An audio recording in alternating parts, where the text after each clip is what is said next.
Hello प्यारे विद्यार्थियों, विनाकम classes India में आप सभी विद्यार्थियों का हार्दिक स्वागत है।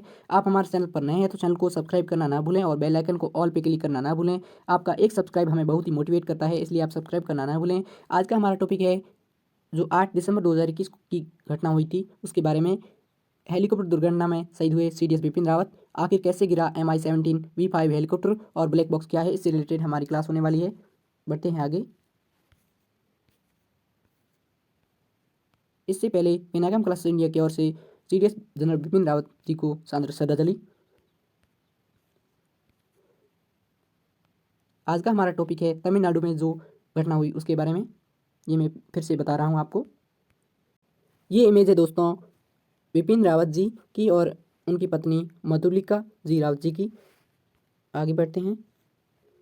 देश के पहले chief of defence staff CDS general Bipin Rawat की बुधवार को एक हेलीकॉप्टर हादसे में मौत हो गई। वे तमिलनाडु के कोयम्बटूर जिले के चुलूर एयरपोर्ट स्टेशन से वेलिंगटन स्थित डिफेंस सर्विसेज स्टाफ कॉलेज जा रहे थे। हेलीकॉप्टर में उनके साथ उनकी पत्नी मधुलिका रावत समेत 14 लोग सवार थे। हादसे में जनरल रावत व उनकी पत्नी समेत 13 लोगों की मौत की पुष्टि हो गई है। हेलीकॉप्टर में मौजूद वायुसेना के ग्रुप कैप्टन वरुण सिंह गंभीर रूप से घायल है। बुधवार दोपहर करीब 12:22 पर हुए इस हादसे के बाद घायलों को वेलिंगटन के बेस अस्पताल ले जाया गया था। शाम को एयरफोर्स ने आधिकारिक रूप से जनरल रावत व उनकी पत्नी की मौत की पुष्टि की। इसके बाद रक्षा मंत्री राजनाथ सिंह ने भी इस खबर की पुष्टि करते हुए हादसे पर शोक जताया। प्रधानमंत्री नरेंद्र मोदी व राष्ट्रपति रामनाथ कोविंद ने भी हादसे पर संवेदनाएं व्यक्त की। CDS से पहले सेनाध्यक्ष के पद पर रहे जनरल बिपिन रावत के परिवार में 2 पुत्रियां हैं।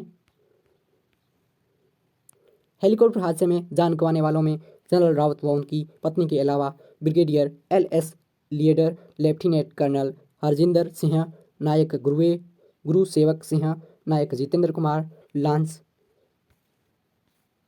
नायक Vivek Kumar, lance Naik B Sai Teja, Havildar Satpal, wing commander Prithvi Singh Chauhan, pilot squadron leader K Singh, को पायलट और जूनियर वारंट ऑफिसर दास व junior warrant officer A Pradeep शामिल है। हेलीकॉप्टर में मौजूद डिफेंस सर्विसेज स्टाफ कॉलेज के directing staff group captain Varun Singh की हालत गंभीर है। ये दोस्तों न्यूज़पेपर दैनिक भास्कर में छपी हुई खबर है जो मैंने आपको सुनाई है अभी। आगे बढ़ते हैं। ये थी दैनिक भास्कर की न्यूज़ जो मैंने आपको पढ़कर सुनाई थी, आप देख लीजिएगा।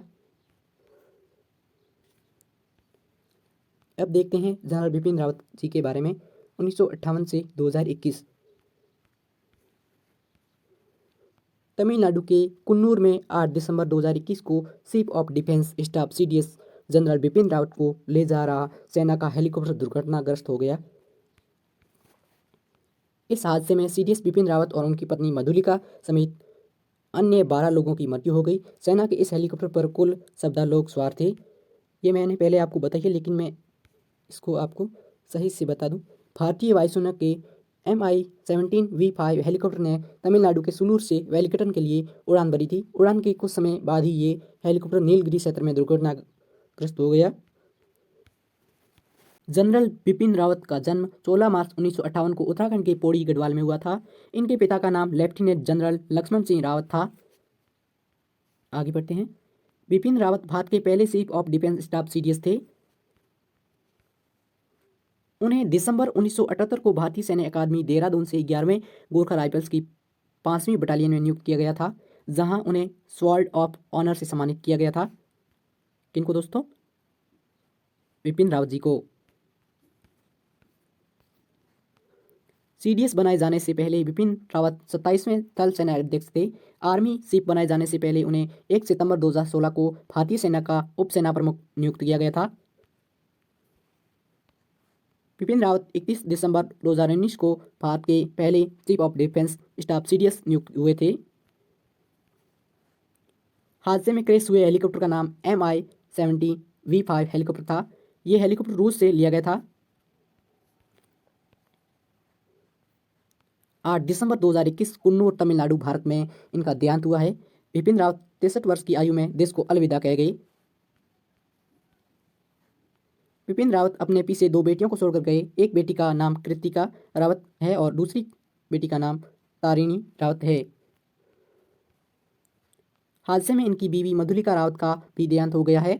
Madhulika Rawat army woman welfare association की अध्यक्ष भी थी। स्मृति शेष कौन थे? जनरल विपिन लक्ष्मण सिंह रावत उसी यूनिट में तैनात हुए जिसमें पिता की नियुक्ति हुई थी। आगे देखते हैं उनके जीवन परिचय के बारे में।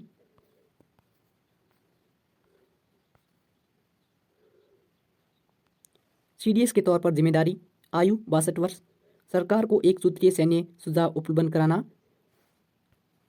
देश के सामरिक संसाधनों और परमाणु शस्त्रागार का बेहतर प्रबंधन, आर्मी नेवी और वायुसेना के बीच बेहतर समन्वय स्थापित करना, इंटर सर्विस मुद्दों को सुलझाना, लंबे समय की रक्षा योजना और खरीद प्रक्रिया को कारगर बनाना, रक्षा मंत्रालय और सर्विस हेडक्वार्टर के बीच समन्वय करना और नागरिक प्रशासन सैन्य विभाजन को कम करना, ये उनके थे जिम्मेदारी। सीडीएस के तौर पर उनकी ये जिम्मेदारी थी। इतिहास क्या कहता है उनके बारे में? 1999 को के कारगिल युद्ध के बाद ग्रुप ऑफ मिनिस्टर ने इस पद के लिए मजबूती से मांग उठाई थी। अब उनके बारे में वैश्विक परिदृश्य देखते हैं। दुनिया के 70 से ज़्यादा देशों अमेरिका, ब्रिटेन, फ्रांस, जर्मनी जैसे देश में चीफ ऑफ डिफेंस स्टाफ जैसी पोस्ट है जो सैन्य तैयारियों को एकीकृत करने का काम करती है।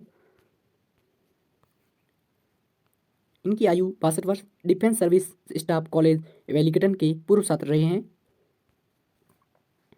जनरल बिपिन रावत भारत के पहले चीफ ऑफ डिफेंस स्टाफ थे। ऊंचाई के युद्ध क्षेत्र और उग्रवाद के खिलाफ ऑपरेशनों में जबरदस्त अनुभव था उन्हें। ऐसी रही उनकी जिंदगी। 16 दिसंबर 1978 11 गोरखा राइफल की 5वीं बटालियन में नियुक्ति। 1 सितंबर 31 दिसंबर 2016 देश के 37वें उपसेना प्रमुख रहे। 31 दिसंबर 2016 देश के 27वें आर्मी चीफ का पद संभाला। 27 सितंबर 2019 चीफ ऑफ स्टाफ कमेटी के 32वें शहर में नियुक्त किए गए। और भी देखते हैं लक्ष्मण सिंह रावत, विपिन लक्ष्मण सिंह रावत के बारे में, जिन्हें हम जनरल बिपिन रावत के नाम से जानते हैं। वो चीफ ऑफ डिफेंस स्टाफ थे। जनरल रावत का जन्म 16 मार्च 1958 को उत्तराखंड के पौड़ी गढ़वाल जिले में सोहान राजपूत परिवार में हुआ। जनरल रावत की माताजी परमार वंश से थी। इनके पूर्वज मायापुर हरिद्वार से आकर गढ़वाल के परसई गांव में बसने के कारण परसारा रावत कहलाए। दरअसल रावत एक मिलिट्री टाइटल है जो राजपूतों को गढ़वाल के शासकों ने दिए थे। इनके पिता लेफ्टिनेंट जनरल लक्ष्मण सिंह रावत सेना से लेफ्टिनेंट जनरल के पद से रिटायर हुए। रावत ने 11वीं गोरखा राइफल की 5वीं बटालियन से 1978 में करियर की शुरुआत की थी। ये था जनरल बिपिन रावत जी का जीवन परिचय।